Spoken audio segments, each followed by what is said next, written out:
Do you guys know about this 200-year-old temple located in North Kolkata? And do you want to know how I discovered this unique and hidden temple? Then make sure to watch the video till the end. এটি হলো একটি 200 বছর পুরনো মন্দির, আর এই মন্দিরে তোমরা আজও দেখতে পাবে পঞ্চমন্ডির আসন, যার উপরে বিরাজমান আছেন করুণাময়ী কালিমা আর কালভৈরব বাবা।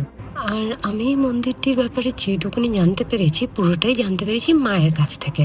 মা বলে আমি যাকে সম্বর্ধনা করছি সে হলো এই মন্দিরের সেবিকা। আমি এই মন্দিরটি কি করে খুঁজে পাই সেটাও একটা স্টোরি, যেটা ছোট্ট করে তোমাদের সাথে শেয়ার করছি। আমি মোটা মহাদেবের মন্দিরে গেছিলাম আর বাবার আরতি দেখে তারপরে আমি বেরিয়ে ঘাটের দিকে যাচ্ছিলাম।